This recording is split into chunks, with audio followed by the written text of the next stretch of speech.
Hey guys, Ezekiel Gentle here. Welcome back to another video. If you haven't yet, subscribe to the channel, drop a like, and drop a comment on what you think. A lot of you have probably experienced this, not knowing what to say when somebody asks you where you're from. Now, that may seem strange because most of you, or many of you, may be from one or two places, and most of your childhood was in one place or something like that. But if you're out there and you're like me, you might identify with the term third culture kid. Now, I haven't read that book.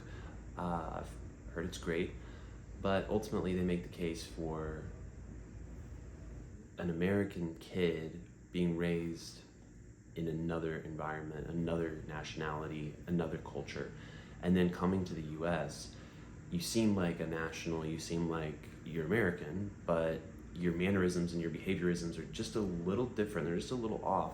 Well, I went through this when I was 7. I lived in Southern Africa with my parents and my brothers. They were missionaries, and it's an incredibly beautiful country. It was a huge privilege to be able to live in Namibia from ages 1 to 7.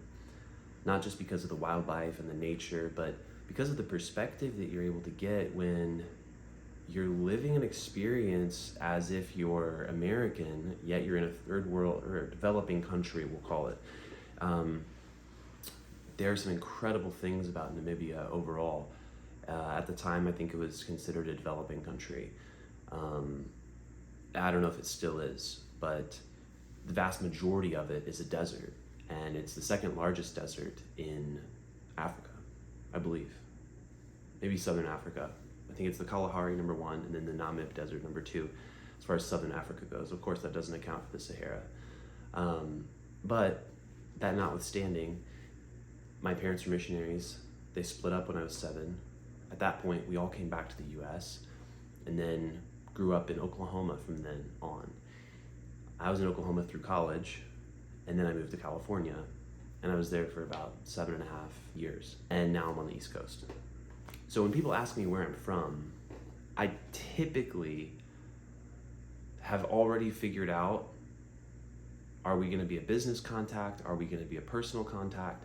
And based on that, I'll usually say something like, well, I lived in California for the past 7 years, but I grew up in Oklahoma. And then if we get a little bit deeper, I'll tell them, okay, I actually grew up in Namibia for the first 6 years of my life or so. Born in the US, but then when I was 1, we moved or something like that. So this may seem really off topic from what we usually talk about, but it's really not, because everything that we talk about here, everything that we talk about when we think about our own spirituality is about identity. It's about who we are. And when we go into spiritual mode, it's about who we are in relation to the bigger picture, the bigger scheme of things.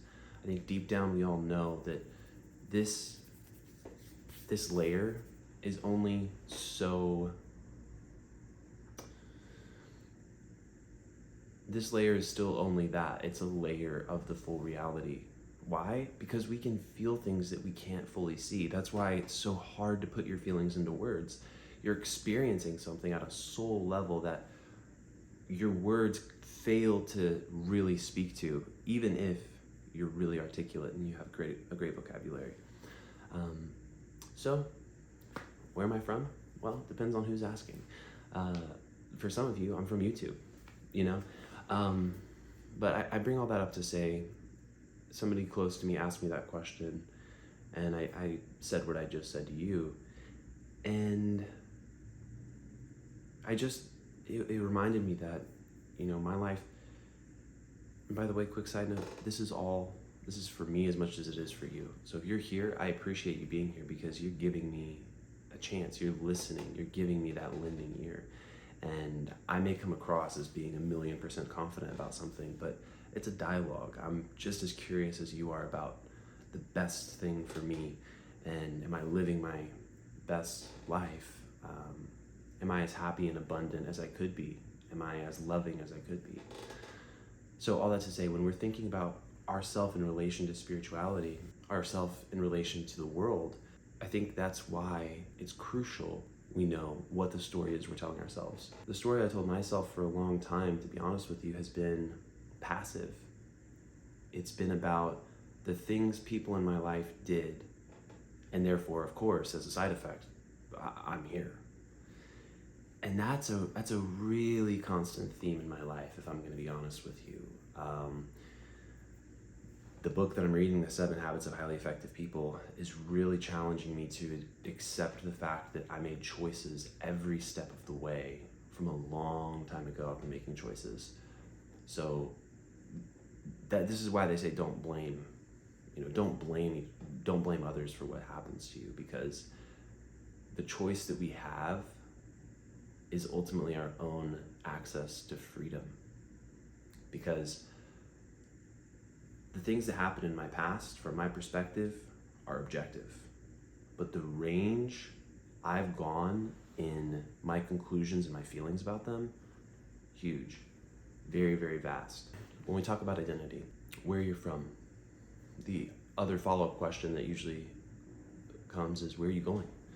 Not really, but it's implicit, right? Like, what are you really doing with your life that's important to you? And most people aren't asking that from an altruistic standpoint. They're asking that because it gives them a little chance to see how you see yourself, to see how you see the world. And then they'll compare themselves to that.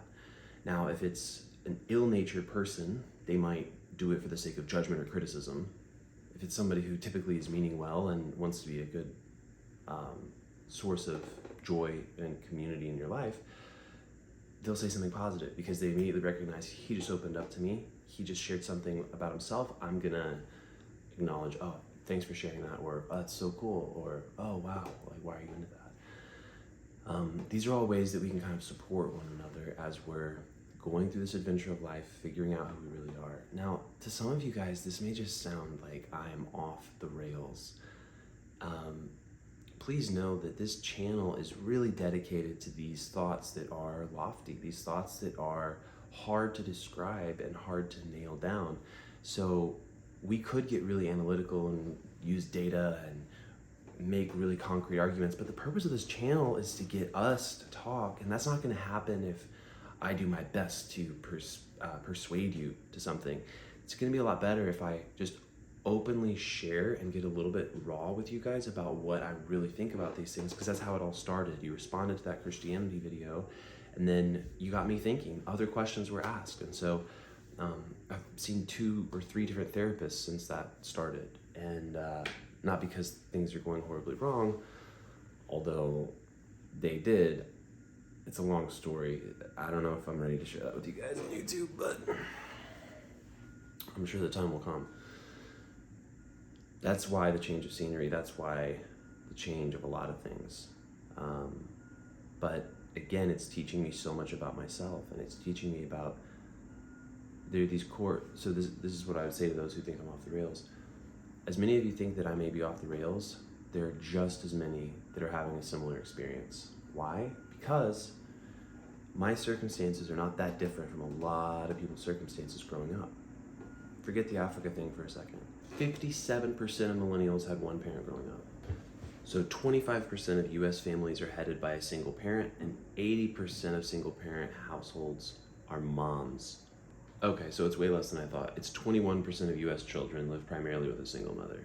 Okay, here we go. Studies estimate that by the time children turn 9, 20% of US children born to a married couple and more than 50% of those born to a cohabiting couple will experience the breakup of their folks. 40% of babies born in the United States were born to an unmarried mom in 2018. So that's some data for you.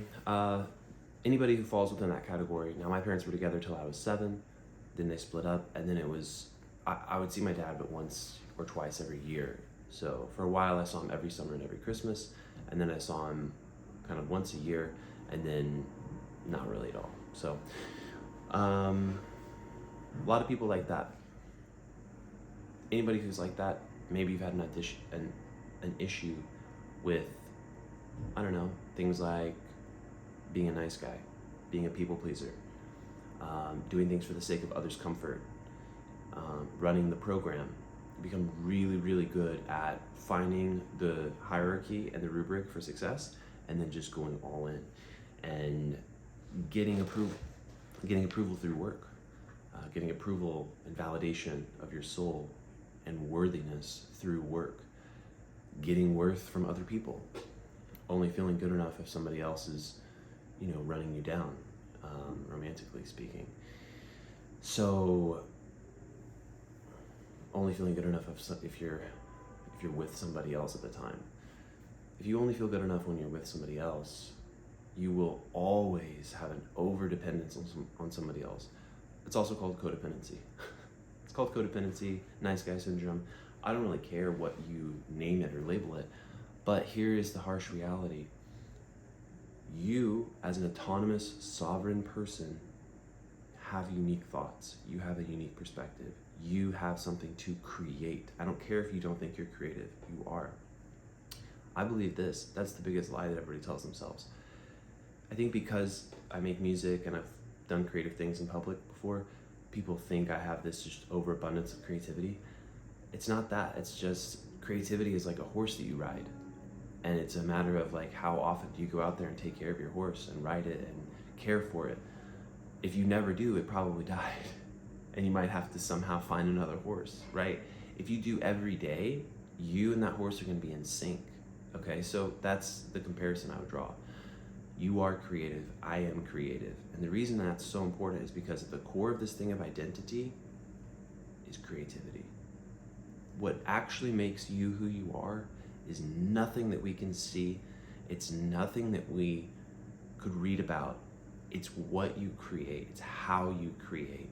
And that could be experiences with your partner. That could be experiences with your kids. That could be relationships and the way you make people feel, the way you make people feel inspired or loved or cared for.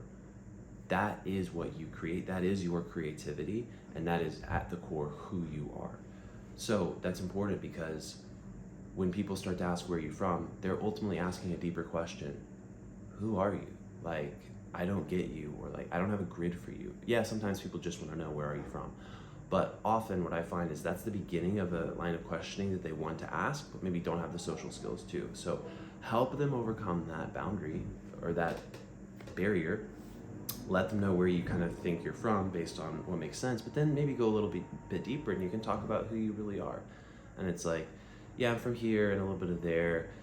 And ever since whatever age, I've always loved doing this thing. And then boom, now we're into talking about something that you're passionate about. That's where the most lively conversation happens, is when you get somebody to talk about what they enjoy, what they find curious and interesting. Because then you'll get these raw interactions with who they really are. And you know how rare it is to do that? For them to experience that, it's so rare, especially if they're really good socially. They're probably used to carrying. Give them a chance to reflect something to you that nobody else would ask them. And you'll be surprised what you find. But also be that person. Be that person who has a unique story. Own your unique story. Again, this is a message to myself just as much as it is to you. Write the story of your past to empower your future. I need to do that. I'm doing that right now. Eventually someday it'll come out as a book or something, but it's called Memoirs of a Traveler right now. Kind of, but I'll find a different title. You don't have to know who you are in the sense that you're pitching yourself to everybody, but find the thread of the better narrative and follow it. Because sometimes we find ourselves going down the wrong path. Sometimes we find ourselves telling ourselves a story that we know isn't true, and yet we're letting it grip us as if it is. It's okay. Exercise forgiveness, exercise self-compassion, deploy compassion for yourself. And you know what? I get that. You must be having a really hard time, or I know you do that when you're scared, or just comfort yourself, calm yourself down, and then get back on the right path. Because you know what it is, I know what it is, but I can't know what it is for you. Nobody can know what it is for you. Only you can. That's why it's so important that you identify who you are with yourself. That's why it's so important that when you think about where you're from, you have a story in mind. It's not just facts, and it's definitely not a bad or a sad story or a tragedy or a drama. It's an adventure. It's a novel. It's a huge, amazing adventure.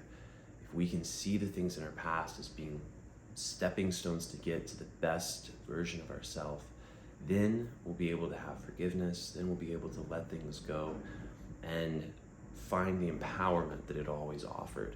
Because yes, things may have demoralized you, yes, things may have taken you some steps back, but somebody who's gone that far back, that far down, they have the ability to transcend to that degree in the other direction.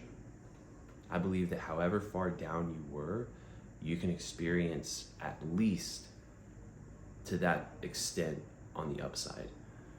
So if like 2, 3, 4 horrible things happen to you, I think that at least like 2, 3, 4 amazing, incredible things would happen to you at a minimum. And then it just starts this virtuous cycle.